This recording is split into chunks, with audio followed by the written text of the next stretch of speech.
How can I say? The Prime Minister of our country has taken 78 days to speak for the first time on the issue. Now, there is no government record, there is no police record as if there had been any casualties while police had tried defending the armory or resisting the loot. There is firing which is happening right now. There is firing which is happening right now, and okay. You don't have the arrangement to save human lives. You cannot thwart violence. You cannot stop violence. You cannot arrest people. You cannot stop arms loot. Every camp that I visited, they almost looked the same because I found sufferers over there. They were victims. You found people, victims of violence. I found human beings. I found human beings and I found victims of violence. If you ask me what people are going through, what are they thinking? They feel they are betrayed. And I have come across people, they said, they are saying that we have become refugees in our own country. And I remember I went to this camp at Bishnupur where I first met this little child, and he just came running to me and said, "Hi, you're not from Manipur?" I said, "No, I'm not from Manipur." "Where are you from?" I said, "I'm from Kolkata." "Why are you here?" I said, "I'm here to see you." "Oh, thank God. I just guessed you are also coming here to live along with us."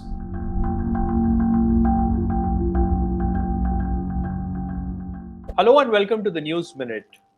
The situation in Manipur is concerning. There are reports on a daily basis that violence is showing no signs of slowing down. There is no end to the violence that is taking place in Manipur between the Meiteis and the Kukis. Joining us today is Tamal Saha, the editor-in-chief of NTT, an independent news organization located in West Bengal, and he is someone who has visited Manipur and reported extensively from both the Meitei areas as well as the Kuki areas. Tamal, thank you so much for talking to us. Tamal, for our viewers, we are reporting from the southern states. For our viewers, just explain to us what is the ground situation in Manipur right now. Well, interestingly, the police had issued a statement yesterday saying that the situation is calm. But if you read it carefully, it also says the situation is calm for the last 24 hours. Well, that sums it up. So it seems like for the police, for the administration, for the forces, and most importantly, for the people, it's one day at a time. So if one day goes all peaceful, for police, it is a good enough reason to celebrate that, okay, fine, one day had been calm. If you ask me what I have witnessed, well, I did come back from Manipur for some reasons. Won't get into that as of now. But before leaving Manipur, the things that I've witnessed, they had all the telltale signs of a fact that it's not coming back to normalcy that soon. And it's very unfortunate. It's very unfortunate that I, as a journalist, have to assert the fact that I visited camps of both sides. People say, "Did you go to the Kuki side? Did you go and visit Meitei camps?" Every camp that I visited, they almost looked the same because I found sufferers over there. They were victims. You victims found of violence. people, victims of violence. I found human beings. I found human beings, and I found victims of violence. Now, how do you say a victim or both are victims of the same violence? How do you separate a Meitei victim from that of a Kuki victim? The violence did not erupt on the same day, or it did not happen overnight. There was some kind of build up to the violence, and it was all because of various kinds of propaganda and various kinds of politics that played out. But what exactly are the victims saying? Like, you have interacted to both of them from both sides. Shabbir, you and me, we both have reported extensively during the COVID times. Okay.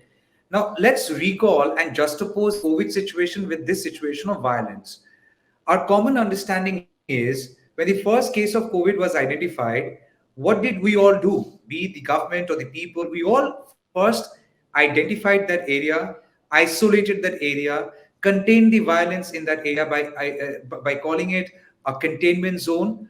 The overall objective was that if there is one case at that specific area, it should not spread to other places. There is the first question for N. Singh government. The first incident was reported from Churachandpur on May 3rd, and then it spread.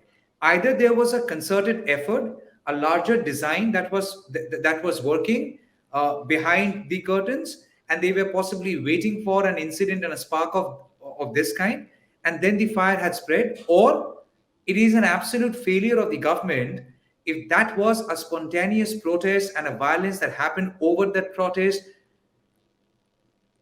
to sum it up, if it was a law and order situation at Churachandpur on May 3rd, that should have been controlled, contained on day one. The fact that it wasn't means the government couldn't. And if the government couldn't, the government is best positioned to answer why they couldn't. Because so far, N. Biren Singh, the last time he spoke on camera, gave an interview, minus the interview that he has given today, he was trying to suggest us how caring he is for people from all communities. But the fact that there is so much of distrust among people, that one statement from the chief minister is not really cutting ice. So, if you ask me what people are going through, what are they thinking? They feel they are betrayed. Because if somebody had conspired this violence, if somebody had designed this violence, if somebody had planned and hatched this violence, they are not possibly as bad a victim of the violence as those who are now living in a relief camp. Imagine you're simply uprooted from your house. And I have come across people, they said, they are saying that we have become refugees in our own country. That hurts. That's actually sad for people to say something like that in their own country, in their own state, in their own native village. Talking about the camps, what is the situation there? Because I have been talking to a couple of activists who visited Manipur for a fact-finding mission. They told me that these camps, lack resources. They don't have enough resources. They don't get any help from the government, and there are people with, kids who are living in those camps. Shabbir, in worst of times, the possibly the best of human side also emerges. So I don't know how much the government help has reached to all these camps, but if you ask me what's the overall view, I have seen people, hundreds and hundreds of them, living inside these relief camps. Imagine the government one day decided, we will now reopen the schools. But all these schools are essentially now relief camp, a settlement for all these people who are uprooted from their homes, who are displaced. So they are now staying there and they feel let down. The fact that they have to leave their homes. And Shabbir, when two people live for long, side by side, there is a different kind of a bonhomie that they grow up with. And suddenly it's gone. People had no idea as why the neighbor belonging to another community attacked them, wherein they had been neighbors for the past 20 years. And it had been the same story on all sides, on both sides, be it in Bishnupur, Imphal East, West, Churachandpur, Kangpokpi, all these places. It's the same story. People are simply questioning us what went wrong. If there has been one attack, one incident at Churachandpur, and this is not the first time that you're witnessing a situation, a riot-like situation, as a fallout of difference between two communities or two religion. But the fact that it could spread like this from A to B and from C to D, it is worrisome, it's concerning, and it's quite bewildering, Shabbir, because we are talking about a region which is not a metro, which is not as well connected as Chennai or Kolkata or Bombay. You have to travel miles and miles to reach from one spot to another. wherein violence had reached within couple of seconds from one spot to another. Within couple of minutes and hours, it had spread from one spot to another. And And also, there's no Shabbir, way, and there's no way that the police can reach there or the forces can reach there and contain this violence on time. obviously, but then the larger question is, if the state government is so confident about its own law and order machinery, which here in the case are the police, how had been the deployment? And understand something, when we become journalists, we pledge to journalism going above religion and everything. But then these police people, when they come to service, they also need to take a similar pledge, but they all also belong to their own ethnicity.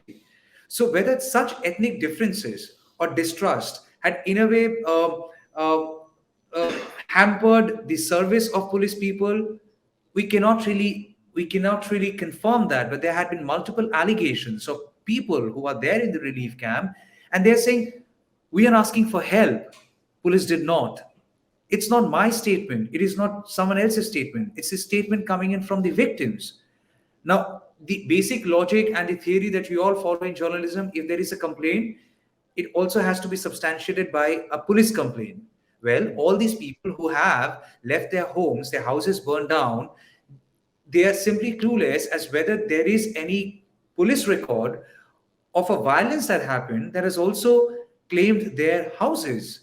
So, unless there is a police complaint, we cannot confirm whether this incident actually happened or not. But going by the statements and testimonies of all these victims, who I'm sure would want to leave their homes and stay in a relief camp for some pleasure and a joy, when they say that they have been displaced because of inaction on part of police, I, as a journalist, while I was there on the ground, I had trusted them. And I would trust them every time they say that. Because nobody would want to endure the kind of life they are now living.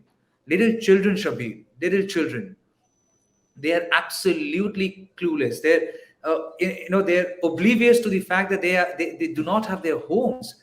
And I remember I went to this camp at Bishnupur where I first met this little child, and he just came running to me and said, "Hi, you're not from Manipur?" I said, "No, I'm not from Manipur." "Where are you from?" I said, "I'm from Kolkata." "Why are you here?" I said, "I'm here to see you." "Oh, thank God. I just guessed you are also coming here to live along with us." For a child to say that to a stranger, questioning as whether me too will be living at that relief camp, possibly reflects the times people of Manipur are now living in. And it's no fault of theirs. Also And also, talking about, Shabir, yeah. one quick point. I always wanted to raise this point. Uh, Shabir, if I come to your house to loot your house, will you resist or not? Yes. You will, right? You will fight with me. If need be, you would punch me, right? First week of June, over 3,000 arms were looted, and there is no police record. If there had Exactly. been, That was my question. You talked about the police, you talked about the police action or police inaction. But how are these, people having AK-47s and all these sophisticated weapons in their hands? Where are these weapons coming from, and who's supplying these weapons to, people who are indulging in violence? well, there are layers to that response. To begin with, as I said, on 1st of June, there was a massive loot of arms Hmm. from government armory. Okay, now there is no government record, there is no police record as if there had been any casualties while police had tried defending the armory or resisting the loot. If there has been no record, I, as a journalist, would want to ask the question as why, how? Why?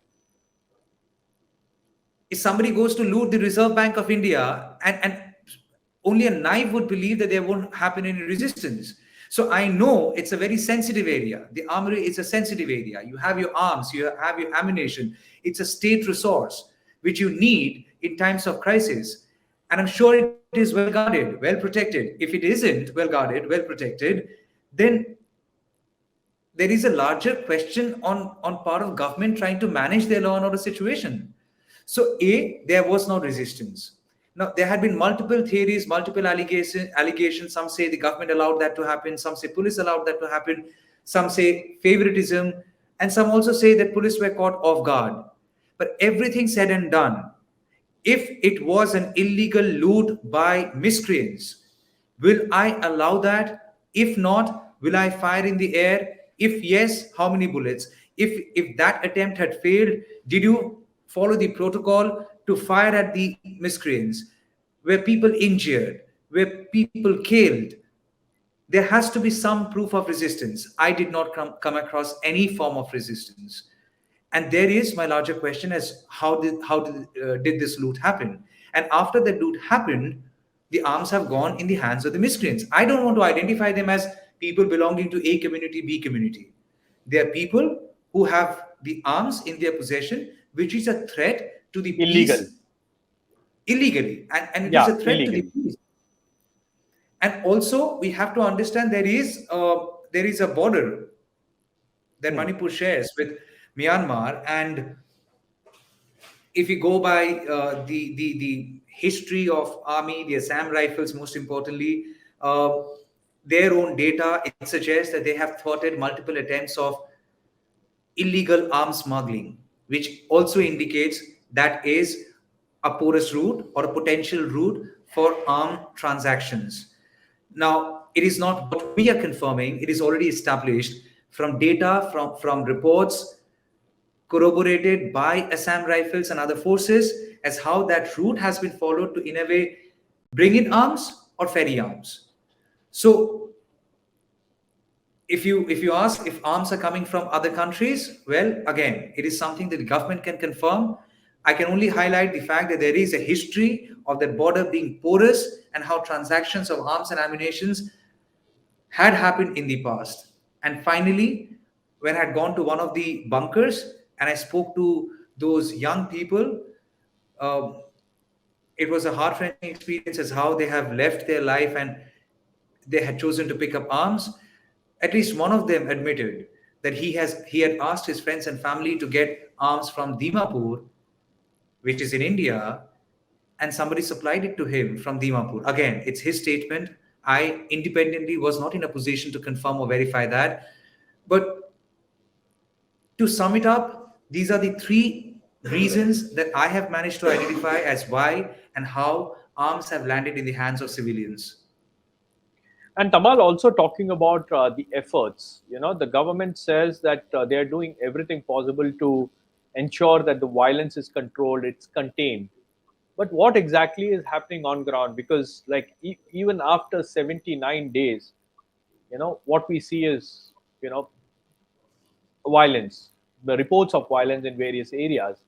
So, when the government's efforts are not working, what more needs to be done, and why is the central government not saying anything about it? What could be the potential reasons of the union government maintaining a stoic silence on Manipur, except for the remark that the prime minister made today regarding that one particular incident, which I'll ask you the next question is.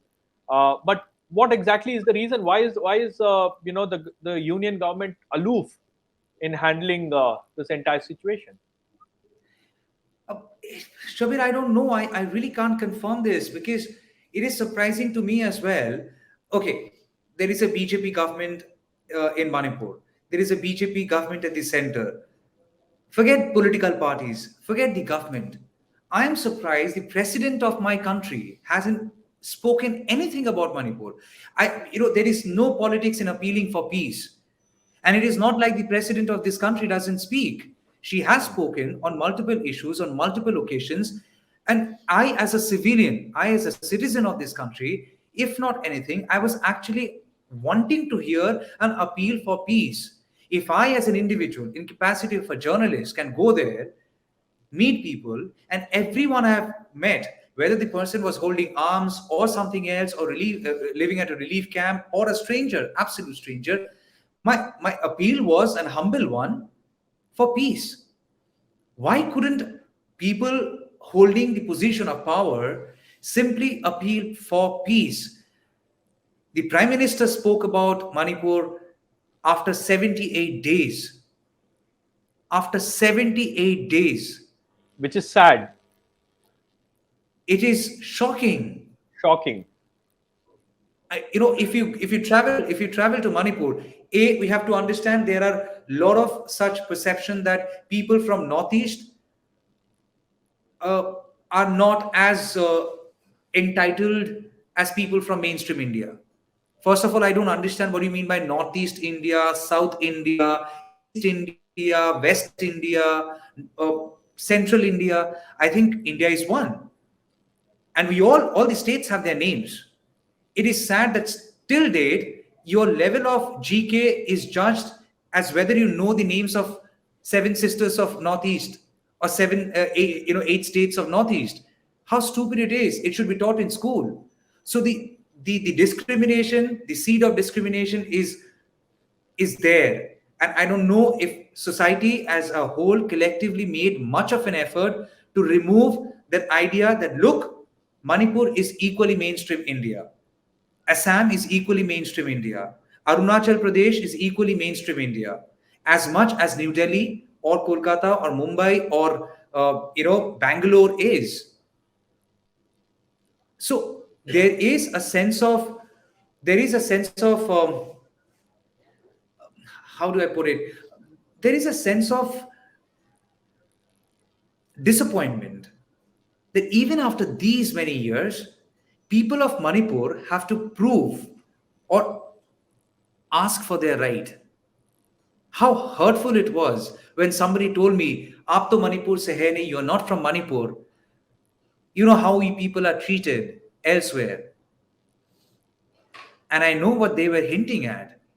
And then they said, that possibly answers the question as why nobody has cared to speak about Manipur. And I said, no, I am here. I am here to be with you, to live with you, your life inside a relief camp, because I care for you. You are as much as an Indian as me, or you, or anyone. To which they're simply asking, if that is the case, why hasn't the Prime Minister spoken? If that is the case, why hasn't the President spoken? And that pregnant woman, I guess you've seen my report. Yeah, I That, saw. I've seen all your reports. Yeah, so that pregnant woman, Shabbir, she asked me a question that I had promised her that I would take to every politician. She asked me, India has got a president. India has got a prime minister. India has got so many states, and all states are run by respective chief ministers. India has got so many political parties. India has got so many NGOs. And yet, none could stop the war in Manipur. A pregnant woman going through all the pain, and she is telling this to me, and I'm all baffled. I have nothing to say. How can I say the Prime Minister of our country has taken 78 days to speak for the first time on the issue, and he has not not appealed on for the peace? issue, not Not on on the the issue. violence. Only on one incident. On one Only on incident. only on one incident, Shabbir, and also Manipur in relation to Rajasthan and Chhattisgarh, both poll bound. Yeah, exactly. And both Rajasthan and Chhattisgarh are Congress ruled states. Congress rule states. Yeah. So No, the Prime Minister's statement is like we are here talking about a particular incident of a woman being assaulted or sexually assaulted. It's not about the large scale violence that has engulfed Manipur. He has not addressed that issue, and none absolutely from the government have spoken about that yet. Till now, none. nobody from the union government has spoken about it. In fact, how insensitive are a couple of leaders of that political party. I don't even take that person's name. He has the he's infamous and has a great reputation of spreading false information on social media. If you go through that person's social media account, you won't find a single statement of condemnation of violence that has happened in Manipur. Not even a statement condemning the video which has now surfaced. All that person has done is really publish that press release of the police, and every time a question has been raised to the government about violence in Manipur, the retort from that person had been, oh, look, they're now questioning the government on Manipur. The same political parties had remained silent when there had been incidents of violence in Bengal and elsewhere. Bengal and Rajasthan and other areas. Yeah. How? I seriously, I have no idea. The only thing that I've understood, thing, the way people have gotten onto themselves to help each other and decide the future of Manipur, if that's my assessment now. I really think people would finally decide. The government has not been able to decide for them in That's these what I very want days. to ask you. That's what I want to ask you. What is the way forward now that we have seen there is large scale violence and this violence is not going to end anytime soon? That's what it looks like from the reports because both sides are armed, both sides have sophisticated weapons, and and then the government isn't doing anything. The government isn't doing all that is required to bring this violence to an end. So then, what is the way forward? Are people of Manipur going to suffer? Are we going to see, bloodshed day in and day out? I hope not, Shabbir. I hope not. I'll answer that question of yours. I remember when I was there, I was also at one point trying for a statement of the chief minister. The chief minister chose to give statement to others, but that's fine. With all due respect to every journalist working there, at least they were there. Uh, so I've tried. I've tried reaching out to the chief minister. Well, of course, we all know a chief minister has his own security protocol. You can't randomly walk into that person's house. Let's recall that afternoon when women had descended inside his house and they had access to him to a proximity from where they could snatch the resignation letter of the chief minister, tear it off, and throw it in the air. Who are they trying to fool? Who is he trying to fool? I have no idea. People assemble outside his house. Then they go inside his house. And then they manage to snatch away the resignation letter that the chief minister had written, and he was about to reach to the governor's house and hand it over. So, are you trying to say that the chief minister was wearing the resignation letter on his body and then dangling it on his hand, was walked out of the house, and somebody snatched it from his body or hand? Who are they trying to fool? Absolute Are you mockery. absolute mockery? Are you trying to say that the chief minister doesn't enjoy any kind of security? Well, I've seen the convoy. Well, I've seen when there was absolute clashes happening as how the forces had ensured that the chief minister's house can be guarded. Yet around 3,000 people, 3,000 people had assembled. Shabbir, go back to that visual if you can.